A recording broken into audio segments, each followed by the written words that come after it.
Babbitt Part 3 by Sinclair Lewis. Chapter 34.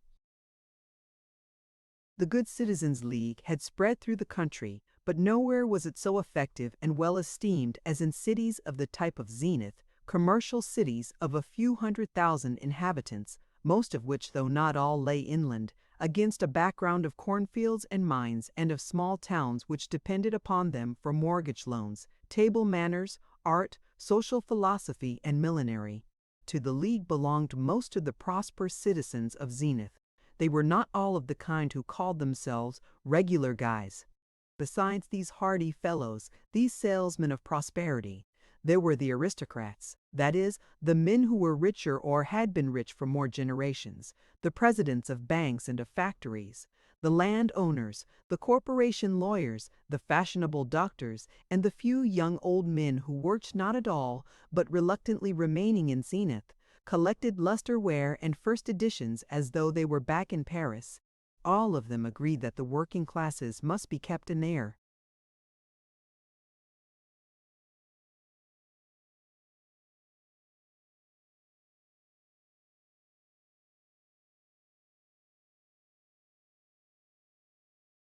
Place, and all of them perceived that American democracy did not imply any equality of wealth, but did demand a wholesome sameness of thought, dress, painting, morals, and vocabulary. In this they were like the ruling class of any other country, particularly of Great Britain, but they differed in being more vigorous and in actually trying to produce the accepted standards which all classes, everywhere, desire, but usually despair of realizing. The longest struggle of the Good Citizens League was against the open shop, which was secretly a struggle against all union labor. Accompanying it was an Americanization movement, with evening classes in English and history and economics, and daily articles in the newspapers, so that newly arrived foreigners might learn that the true blue and 100% American way of settling labor troubles was for workmen to trust and love their employers.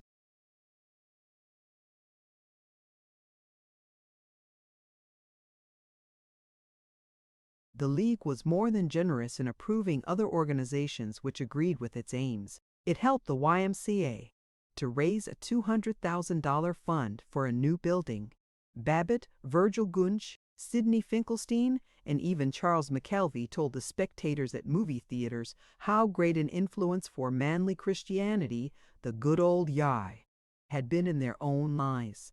And the hoar and mighty Colonel Rutherford Snow, owner of the Advocate-Times, was photographed clasping the hand of Sheldon Smith of the YMCA. It is true that afterward, when Smith lisped, "You must come to one of our prayer meetings," the ferocious colonel bellowed, "What the hell would I do that for?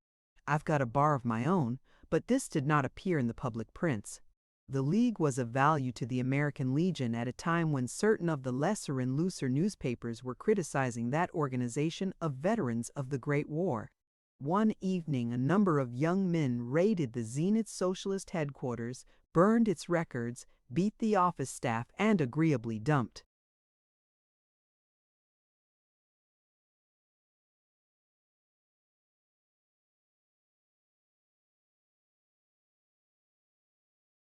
desks out of the window.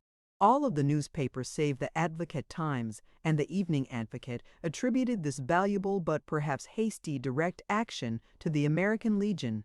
Then a flying squadron from the Good Citizens League called on the unfair papers and explained that no ex-soldier could possibly do such a thing, and the editors saw the light and retained their advertising.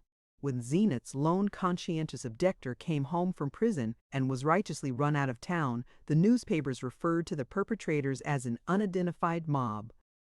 In all the activities and triumphs of the Good Citizens League, Babbitt took part, and completely won back to self-respect, placidity, and the affection of his friends. But he began to protest.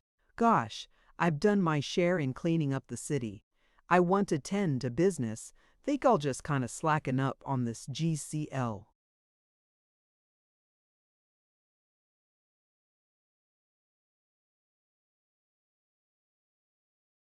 Stuff now. He had returned to the church as he had returned to the Boosters Club. He had even endured the lavish greeting which Sheldon Smith gave him. He was worried lest during his late discontent he had imperiled his salvation. He was not quite sure there was a heaven to be attained, but Dr. John Jennison Drew said there was, and Babbitt was not going to take a chance. One evening, when he was walking past Dr. Drew's parsonage, he impulsively went in and found the pastor in his study. "Juice this minute getting phone call," said Dr. Drew in businesslike tones. Then, aggressively, to the telephone. "Lo, this Berkey and Hannis? Reverend Drew speaking. Where the dickens is the proof for next Sunday's calendar? Huh, you ought to have it here. Well, I can't help it if they're all sick. I got to have it tonight. Get an ADT. Boy, and shoot it up here quick."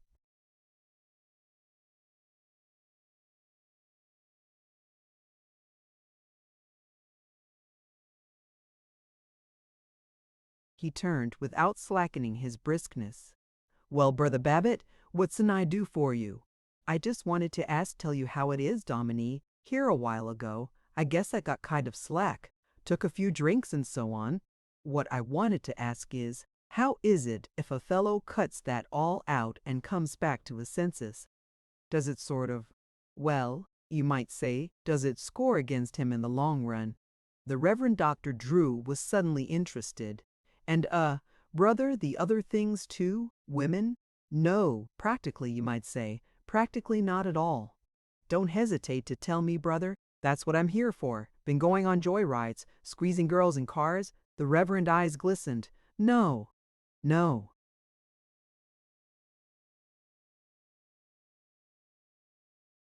"Well, I'll tell you. I've got a deputation from the Don't Make Prohibition a Joke Association coming to see me in a quarter of an hour, and one from the Anti-Birth Control Union at 9:45. He busily glanced at his watch. "But I can take 5 minutes off and pray with you. Kneel right down by your chair, brother. Don't be ashamed to seek the guidance of God."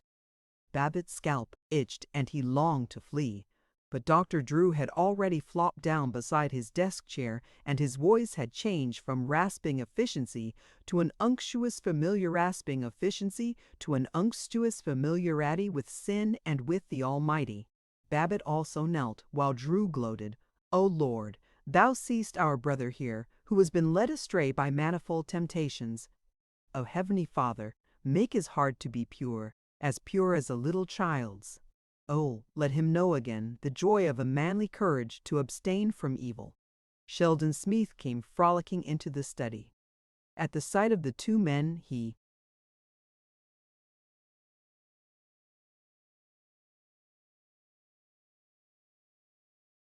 smirked, forgivingly patted Babbitt on the shoulder, and knelt beside him, his arm about him, while he authorized Dr. Drew's imprecations with moans of, "Yes, Lord. Help our brother, Lord." Though he was trying to keep his eyes closed, Babbitt squinted between his fingers and saw the pastor glance at his watch as he concluded with a triumphant, "And let him never be afraid to come to us for counsel and tender care, and let him know that the church can lead him as a little lamb." Dr. Drew sprang up, rolled his eyes in the general direction of heaven, chucked his watch into his pocket, and demanded, "Has the deputation come yet, Sheldy?" "Yep, right outside," Sheldy answered with equal liveliness. Then caressingly to Babbitt, "Brother, if it would help, I'd love to go into the next room and pray with you while Dr. Drew is receiving the brothers from the Don't Make Prohibition a Joke Association."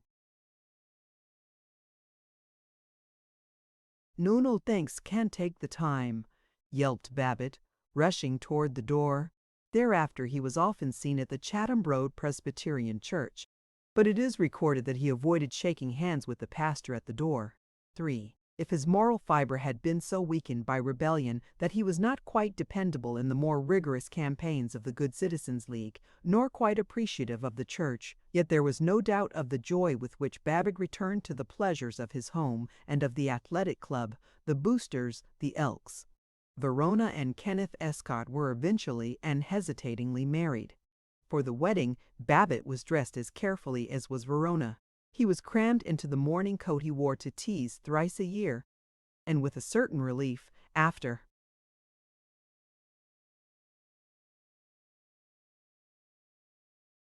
Verona and Kenneth had driven away in a limousine. He returned to the house, removed the morning coat, sat with his aching feet up on the davenport, and reflected that his wife and he could have the living room to themselves now and not have to listen to Verona and Kenneth worrying in a cultured, collegiate manner about minimum wages and the drama league. But even this sinking into peace was less consoling than his return to being one of the best-loved men in the Boosters Club. IV President Willis E. Jones began that Boosters Club luncheon by standing quiet and staring at them so unhappily that they feared he was about to announce the death of a brother booster. He spoke slowly then and gravely. "Boys, I have something shocking to reveal to you, something terrible about one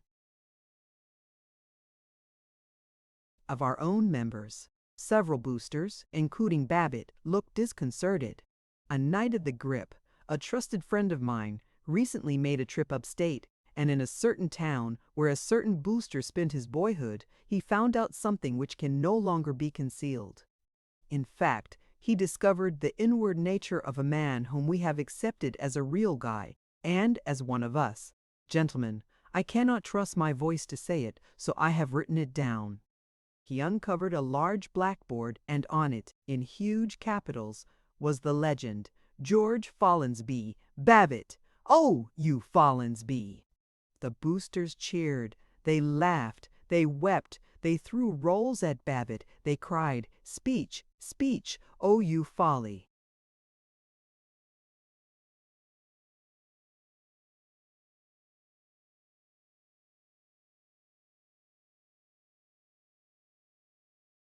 President Ijams continued, "That, gentleman, is the awful thing Georgie Babbitt has been concealing all these years, when we thought he was just plain George F. Now want you to tell us, taking it in turn, what you've always supposed the F stood for." Flivver, they suggested, and frog face and flathead and farinaceous and free zone and flapdoodle and foghorn. By the joviality of their insults, Babbitt knew that he had been taken back to their hearts, and happily he rose. "Boys, I've got to admit it. I've never worn a wristwatch, or parted my name in the middle, but I will confess to Follansbee. My only justification is that my old dad, though otherwise, he was perfectly sane, and packed an awful wallop when it came to trimming the city fellers at Checkers named me after the family doc, old Dr. Ambrose Follansbee. I apologize, boys. In my next what'd-you-call-it, I'll see to it that I get named something really practical, something that sounds swell."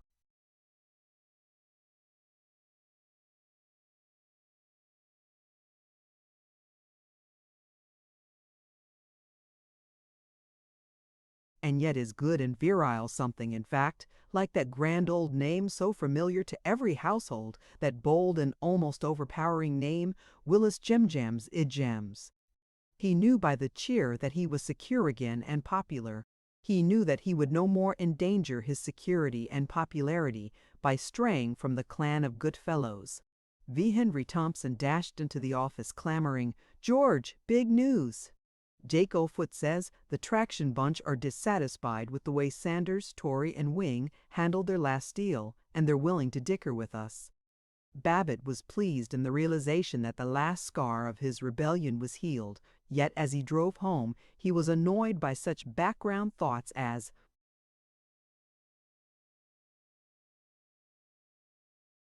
had never weakened him in his days of belligerent conformity.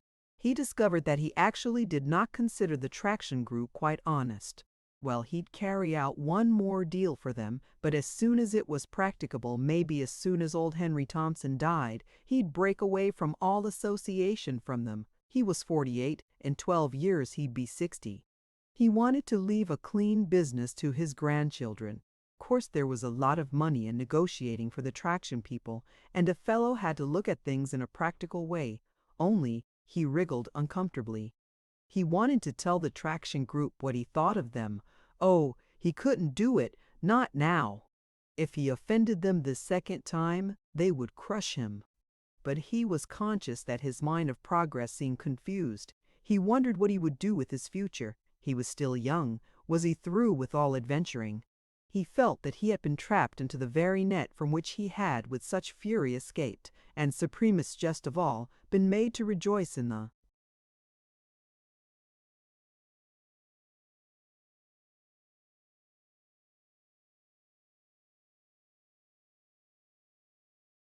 trapping. "They've licked me to a finish," he whimpered. The house was peaceful that evening, and he enjoyed a game of pinochle with his wife. He indignantly told the tempter that he was content to do things in the good old-fashioned way. The day after, he went to see the purchasing agent of the street traction company, and they made plans for the secret purchase of lots along the Evanston Road. But as he drove to his office, he struggled. "I'm going to run things and figure out things to suit myself when I retire." Visco's Ted had come down from the university for the weekend. Though he no longer spoke of mechanical engineering, and though he was reticent about his opinion of his instructors, he seemed no more reconciled to college and his chief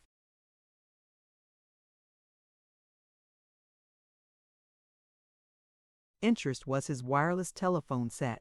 On Saturday evening he took Eunice Littlefield to a dance at Devon Woods. Babbitt had a glimpse of her, bouncing in the seat of the car, brilliant in a scarlet cloak over a frock of thinnest creamy silk. They too had not returned when the Babbitts went to bed, at 11:30. At a blurred indefinite time of late night Babbitt was awakened by the ring of the telephone and gloomily crawled downstairs. Howard Littlefield was speaking. "George, Eunie isn't back yet. Is Ted?"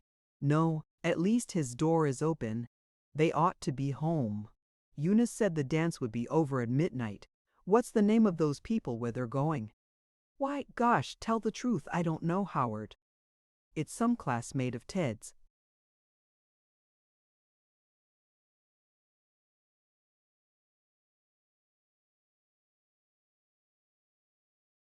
"Out in Devon Woods. Don't see what we can do. Wait, I'll skip up and ask Myra if she knows their name." Babbitt turned on the light in Ted's room. It was a brown, boyish room. Disordered dresser, worn books, a high school pennant, photographs of basketball teams and baseball teams. Ted was decidedly not there. Mrs. Babbitt, awakened, irritably observed that she certainly did not know the name of Ted's host, that it was late, that Howard Littlefield was but little better than a born fool, and that she was sleepy. But she remained awake and worrying while Babbitt, on the sleeping porch, struggled back into sleep through the incessant soft rain of her remarks. It was after dawn when he was aroused by her shaking him and calling "George, George," in something like horror. What is it?"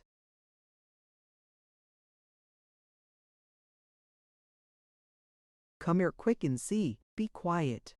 She led him down the hall to the door of Ted's room and pushed it gently open. On the worn brown rug he saw a froth of rose-colored chiffon lingerie. On the sedate Morris chair a girl's silver slipper. And on the pillows were two sleepy heads, Ted's and Eunice's. Ted woke to grin and to mutter with unconvincing defiance, "Good morning. Let me introduce my wife, Mrs. Theodore Roosevelt Eunice Littlefield Babbitt Ashkiris." "Good God!" from Babbitt, and from his wife a long wailing. "You've gone and we got married last evening. Wife, sit up and say a pretty good morning to mother-in-law."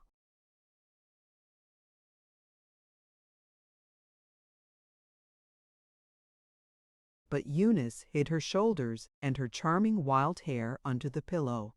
By 9 o'clock, the assembly which was gathered about Ted and Eunice in the living room included Mr. and Mrs. George Babbitt, Dr. and Mrs. Howard Littlefield, Mr. and Mrs. Kenneth Escott, Mr. and Mrs. Kenneth Escott, Mr. and Mrs. Henry T.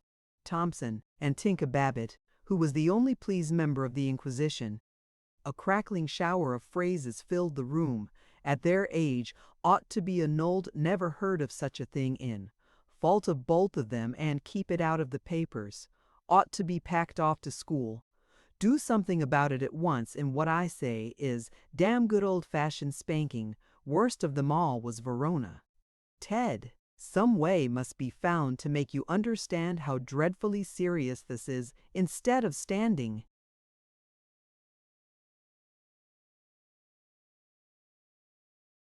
around with that silly, foolish smile on your face.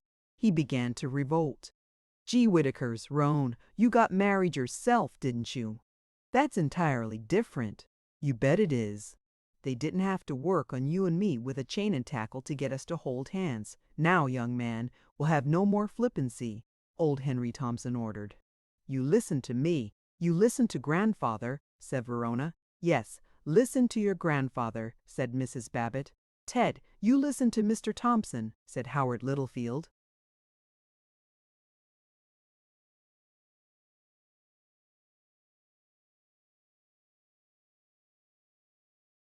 Oh, for the love o' Mike, I am listening, Ted shouted. But you look here, all of you. I'm getting sick and tired of being the corpse in this post-mortem. If you want to kill somebody, go kill the preacher that married us. Why, he stung me $5, and all the money I had in the world was $6 and 2 bits. I'm getting just about enough of being hollered at. A new voice, booming, authoritative, dominated the room. It was Babbitt. Yeah, there's too darn many putting in their oar. Roan, you dry up. Howard and I are still pretty strong and able to do our own cussing. Ted, come into the dining room and we'll talk this over. In the dining room, the door firmly closed, Babbitt walked to his son, put both hands on his shoulders. You're more or less right. They all talk too much. Now what do you plan to do, old man? Gosh, Dad, are you really going to be human?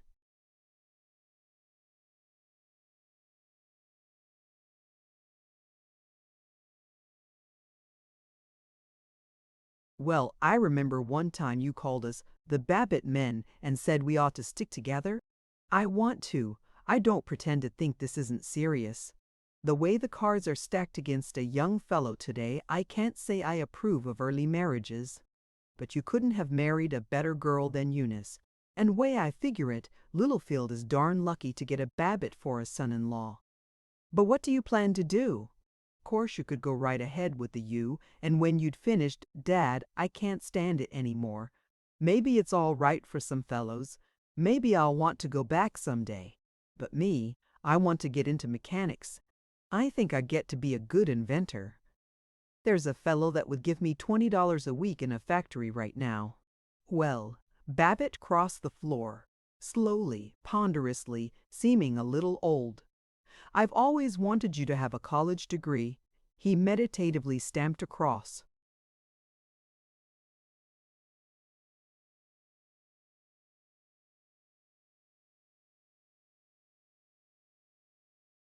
The floor again. But I've never. Now, for heaven's sake, don't repeat this to your mother, or she'd remove what little hair I've got left. But practically, I've never done a single thing I've wanted to in my whole life. I don't know. I've accomplished anything except just get along. I figure out I've made about 1/4 of an inch out of a possible 100 rods. Well, maybe you'll carry things on further. I don't know. But I do get a kind of sneaking pleasure out of the fact that you knew what you wanted to do and did it. Well, those folks in there will try to bully you and tame you down. Tell 'em to go to the devil. I'll back you. Take your factory job if you want to. Don't be scared of the family. No, nor all of Zenith. Nor of yourself the way I've been. Go ahead, old man. The world is yours. Arms about each other's shoulders. The Babbitt men marched into the living room and faced the swooping family.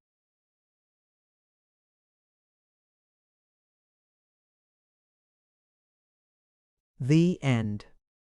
Thank you for listening to this story. I hope you enjoyed the journey, the characters, and the world they carried with them. If you enjoyed this audiobook, please subscribe to the channel and leave a comment below. Your support helps keep these stories alive and allows more timeless books to be shared with listeners around the world. Until next time, thank you for listening.